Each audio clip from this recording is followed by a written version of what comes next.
तो हेलो दोस्तों, आज हम बात करने वाले हैं सीड फंडिंग या सीड कैपिटल इन्वेस्टमेंट के बारे में। आप में से जो लोग स्टार्टअप्स को फॉलो करते होंगे उन्हें कुछ आइडिया होगा कि क्या होती है सीड फंडिंग या क्या होती है सीड इन्वेस्टमेंट। तो उसी के बारे में आज हम जानेंगे। तो सीड फंडिंग होती है the most earliest stage of investment. आपकी स्टार्टअप में सबसे पहले लगने वाला पैसा क्या होता है? Seed investment. इसको एक एग्जांपल की तरह देखते हैं। आप और आपके दोस्त को और आपको एक आइडिया आया, आप उस आइडिया को लेके गए नेक्स्ट लेवल तक। आपको लगा कि हाँ ये कुछ काम कर सकता है, बट उस आइडिया को रियलिटी बनाने के लिए आपको चाहिए होगा थोड़ा पैसा। आपको बनानी पड़ेगी एक कंपनी, आपको रजिस्टर करना पड़ेगा एक ट्रेडमार्क, आपको डेवलप करनी पड़ेगी एक वेबसाइट, और आपको हायर करने पड़ेंगे कुछ लोग, प्लस आपको काम करने के लिए चाहिए होगी एक जगह। ये सब पैसा कहाँ से आएगा? कुछ लोगों के पास होता है अपना पैसा, तो वो वहां से इन्वेस्ट कर सकते हैं, बट कईयों के पास पैसा नहीं होता। कई लोग लेते हैं अपने रिलेटिव से, कई लोग लेते हैं बैंक से, कई लोग लेते हैं अपने फ्रेंड से, और कई लोगों को मिल जाते हैं इन्वेस्टर्स। तो जो most earliest stage of investment होती है उसे क्या बोलेंगे हम? सीड इन्वेस्टमेंट, जो आपके ऑपरेशंस को शुरू करने के लिए चाहिए होती है। अब नाम ही देख लीजिए, सीड इन्वेस्टमेंट। जैसे एक सीड मतलब बीज, बीज को बड़ा करने के लिए, बीज को एक प्लांट बनाने के लिए वाटर की, खाद की जरूरत होती है। उसी तरह एक छोटे सीड को बड़ा स्टार्टअप बनाने के लिए क्या चाहिए होती है? पैसा, और उसे कहते हैं सीड कैपिटल। सीड कैपिटल है मोस्ट रिस्किएस्ट फॉर्म ऑफ इन्वेस्टमेंट, क्योंकि इसमें क्या होता है, कोई फिक्स रिटर्न की प्रॉमिस नहीं करता आपको। जो स्टार्टअप के ओनर्स होते हैं वो क्या देते हैं आपको? कंपनी की शेयर होल्डिंग। मान लीजिए आपने कोई स्टार्टअप खोला, आप दे रहे हैं 10% कंपनी की होल्डिंग किसी इन्वेस्टर को 10 लाख रुपए में।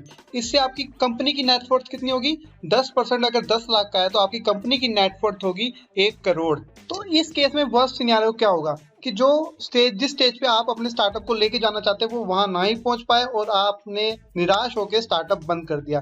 तो जिसने सीड फंडिंग करी आपको, जिसने आपको इन्वेस्टमेंट कैपिटल लगाई आपके स्टार्टअप में, तो उसके लिए क्या हुआ? उसके लिए वो 10 लाख रुपए जीरो हो चुके हैं, क्योंकि आपकी कंपनी की वैल्यू आ चुकी है जीरो। आपने कंपनी छोड़ दी, आपने काम करना छोड़ दिया, आपके कंपनी की वैल्यू जीरो हो चुकी है। और उसी तरह उस जिसने सीड फंडिंग करी थी आपको, उसके 10 लाख की वैल्यू भी जीरो हो चुकी है। इसलिए से बोलते हैं मोस्ट रिस्किएस्ट फॉर्म ऑफ इन्वेस्टमेंट। और कई केसेस में क्या होता है, आप 10 लाख रुपए देके 10% हिस्सा ले लेते हैं कंपनी का, बट बाद में कंपनी इतनी ग्रो कर जाती है कि वो 10% हिस्सा आपका 10 करोड़ रुपए का बन जाता है। फॉर एग्जांपल, अभी अभी रिलायंस कैपिटल ने जो उन्होंने पेटीएम का 1% हिस्सा 10 करोड़ में लिया था, वो उन्होंने किसको बेचा? अलीबाबा को बेचा 275 करोड़ रुपए का। मतलब कि अपने 10 करोड़ को उन्होंने 275 करोड़ रुपए कर लिया सिर्फ इन्वेस्टमेंट से।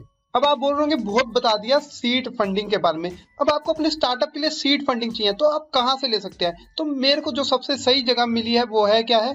seedfund.in। कुछ बड़े बड़े इन्वेस्टर्स ने मिलकर एक कंपनी बनाई है जिसका नाम है seedfund.in। अगर आपको लगता है कि आपका बिजनेस अच्छा है, आपका प्लान अच्छा है और आप इनसे फंडिंग लेना चाहते हैं, तो आपको क्या करना है? इनके पास अपना एक बिजनेस प्लान सबमिट करना है। तो आपको कुछ डिटेल्स देनी है अपने बारे में, जैसे आपका नाम, आप क्या करते हैं, कंपनी का नाम, कॉन्टैक्ट नंबर वगैरह। कंपनी के फाउंडर्स के बारे में आपको डिटेल देनी है, कंपनी के फाउंडर्स की प्रोफाइल देनी है, लिंक्डइन प्रोफाइल्स देनी पड़ेगी उनकी, और क्या आइडिया है, क्या सर्विस देना चाहते हैं, और करंट स्टेटस क्या है आपके स्टार्टअप, आपके बिजनेस मॉडल से आपको कितना रिवेन्यू मिला है आज तक। ये सब आपको इस फॉर्म में सबमिट करना पड़ेगा और उनके पास भेजना पड़ेगा। देन वो आपको इवेलुएट करेंगे कि आपका स्टार्टअप का क्या स्कोप है, फ्यूचर क्या है, और क्या सक्सेसफुल हो पाएगा आपका स्टार्टअप। और ये सब कुछ एनालाइज करके आपको ये कांटेक्ट करेंगे। उनको आप पसंद आ गए तो शायद आपको भी वो इन्वेस्टमेंट दे दें। और अगर हम इनका पोर्टफोलियो देखें तो इन्होंने कुछ कब स्टार्टअप्स में इन्वेस्टमेंट कर रखी है और कब कब से इन्वेस्टमेंट लगा रखी है, इन्होंने सब दे रखा है।